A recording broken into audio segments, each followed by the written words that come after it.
Clearly, these are things that are happening. That's why they've included them. Forcing children to stay in uncomfortable positions, forced ingestion, washing children's mouths out with soap, denying meals, heat and shelter, forcing a child to do exercises which are not in accordance with the curriculum, etc., etc., etc. So that now is the broadened definition at the beginning of the Act. And then Section 10, which Hazel mentioned a little bit earlier on, now says corporal punishment is abolished and no person may inflict or impose corporal punishment to a learner at a school during school activity or in a school hostel accommodating learners of a school. Any person who contravenes subsection 1 is guilty of an offence, etc., etc., etc. So that's what the new version, the amended South African Schools Act, now actually says about corporal punishment. The KZN Department of Education, in response to that, subsequently issued circular number 27, which you will all have received and all had sight of, which is dated the 7th of March, which reiterates that definition that I just went through and the new provisions of Section 10.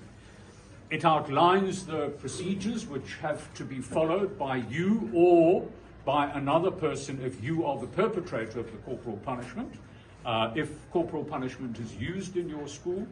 And then it also attaches the Department of Basic Education protocol to deal with incidents of corporal punishment in schools. So that's how the KZN department has reacted to the release of that particular section of the South African Schools Act. Now, there are obviously a number of reasons why corporal punishment is not the answer to dealing with disciplinary problems. I think it's been used so extensively because it's kind of become tradition in some societies and communities, but it's also thought of as being quick and easy. You do it and that's it, finished, off you go. Whereas other things tend to take a little bit more time. So that's probably the first reason. It's quick and easy, but it doesn't deal with the root cause of the problem. It teaches violence as a solution to problems. And heaven knows we don't need to be teaching our children violence as an alternative in this country where we have so much of it that is endemic in many parts of our society. It actually doesn't serve as a deterrent, because if it did, then you wouldn't have to do it again. And yet some people enjoy it so much they keep coming back for more, don't they? But they still keep doing it. So it doesn't actually solve the problem. It doesn't develop self-discipline, which is what we're wanting to develop in our young people. It actually teaches them that you only have to behave when there's someone looking. When someone's not looking, well, then you can go and do what you like. It instills fear, and I think that was a major rationale behind using corporal punishment in days of yore. Teachers, educators ruled in their rule or their discipline was based on fear. And we all know now in the 21st century that there is no correlation between fear and learning. Children cannot learn in an atmosphere in which they feel fearful. It creates other problems. It can create criminals. People who are constantly hit and constantly punished themselves develop social problems and become problems in society later on. And it is assault, of course. And as we know, as Hazel mentioned earlier, assault is unacceptable in our law and, in fact, in international law. So that's why corporal punishment is actually not the solution to problems, and that's why we need to look at other ways and more effective ways of disciplining our students. So the alternatives, of course, are more time-consuming, and they require more effort.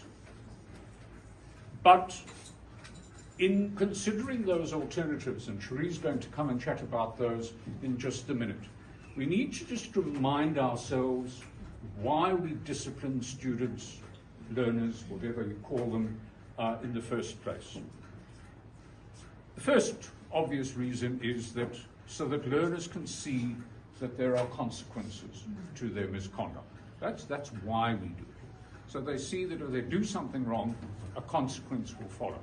and that consequence is clearly specified. Secondly, to help the learner to understand that the conduct is wrong, but also that their misconduct impacts on other learners, on other students in the school.